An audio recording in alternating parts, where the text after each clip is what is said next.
Bonjour à tous, nous nous retrouvons comme désormais chaque semaine, le mercredi midi, pour cet édito vidéo où vous êtes toujours plus nombreux à regarder, à réagir, etc. Donc on s'en félicite évidemment à Politis.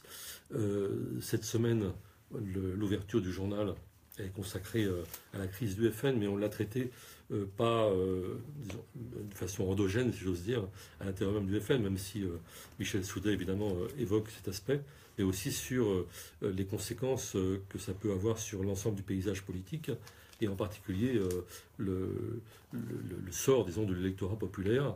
Et on sait bien là qu'à la fois la droite va essayer de récupérer des dépouilles sur le noyau identitaire du Front National, mais qu'en même temps, c'est intéressant, y compris pour France Insoumise, parce qu'il y a des gens qui sont partis en déshérence, en quelque sorte, au Front National, et qui ne sont pas des fachos, en fait. Et donc, il y a un enjeu, là, et c'est ça qui a fait l'objet, disons, de notre ouverture du journal cette semaine.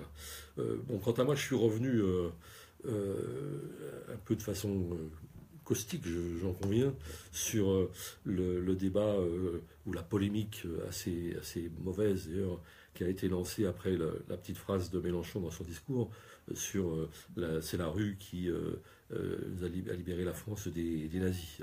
Alors ça m'a rappelé une anecdote qui est assez connue. On dit que le directeur de l'ORTF en 69 était allé voir De Gaulle pour lui dire, en général, j'ai un film, une chronique, qui est Le chagrin et la pitié, qui était fait par Marcelo Fulls. Et cette chronique, qui est pas très flatteuse pour l'ego patriotique, parce que ça montre en effet, bon, pour le moins, la collaboration, une petite collaboration, enfin, selon la couardise aussi, par rapport au régime de Vichy. Est-ce que vous pensez qu'on peut le montrer à la télévision? Et De Gaulle lui aurait répondu, bah, on fait pas une nation avec de la vérité, on fait une nation avec des mythes. Et la phrase de Mélenchon m'a un peu fait penser à ça, finalement. Il a peut-être ce côté gaullien, c'est qu'il croit beaucoup aux mythes et pas toujours à l'histoire, parce qu'en réalité, non, c'est pas la rue qui a chassé les nazis, c'est largement le débarquement américain, nord-américain, comme dirait Mélenchon, et aussi évidemment l'avancée des troupes soviétiques à l'Est. Hein. Et même s'il y a eu une insurrection populaire pendant une semaine à la fin, en août 1944.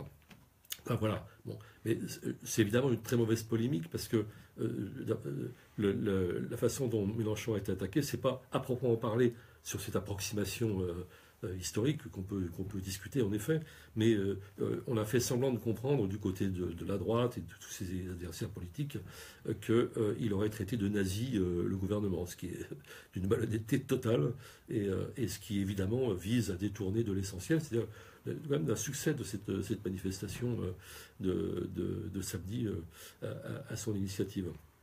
Et puis surtout, ça oublie la phrase à laquelle répondait Mélenchon, qui, elle, est, à mon avis, infiniment plus grave. C'est celle de Macron qui nous disait c'est pas la rue qui fait la démocratie. Ou la démocratie, c'est pas dans la rue, quelque chose comme ça. En tout cas, dans tous les cas, c'est faux, parce que ça fait partie de la démocratie, bien entendu.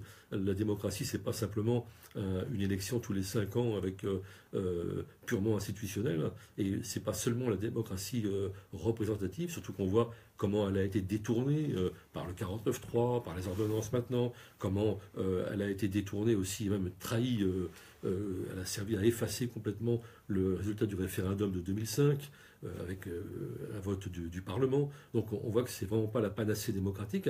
Et les syndicats, le mouvement social, la rue, donc par conséquent, et la réaction des citoyens, ça a fait évidemment pleinement partie de la démocratie.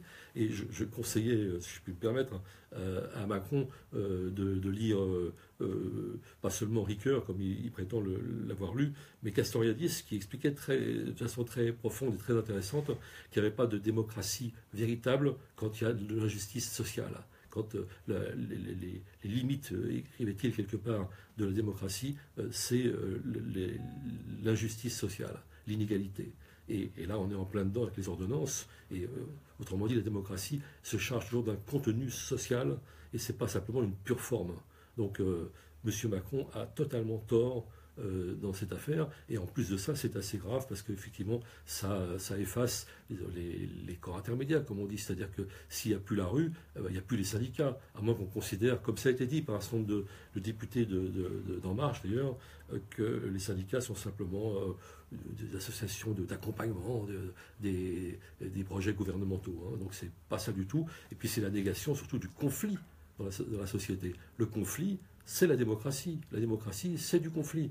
Donc c'est une phrase très grave, mais c'est très intéressant de voir que la polémique ne s'est pas orientée sur cette phrase-là, mais sur la petite phrase de Mélenchon. Alors par ailleurs, le bilan de samedi, c'est dans le discours même de Mélenchon, et ce dont moi je me félicite, c'est l'appel à l'unité. Hein. J'ironise un peu en disant Mélenchon 2 est arrivé, c'est très bien, c'est-à-dire quand il appelle en effet les syndicats, qu'il dit qu'il va manifester sous leur banderole, en somme, qu'il appelle à une vaste manifestation avec tout le monde.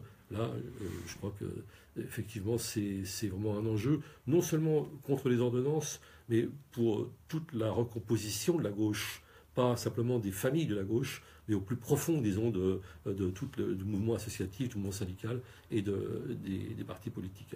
Voilà, en gros, ce que je voulais dire cette semaine. Et puis, je vous rappelle quand même, pour finir tout à fait, que nous avons actuellement en vente, je crois, un excellent, je le dis ça sans grosse modestie, parce que c'est pas moi qui l'ai fait, mais un excellent numéro hors série sur André Gorz et sur l'avenir du travail, avec beaucoup d'intellectuels et de référents sur ce sujet. Et ça, je crois que c'est une lecture qu'il faut avoir maintenant. À la semaine prochaine.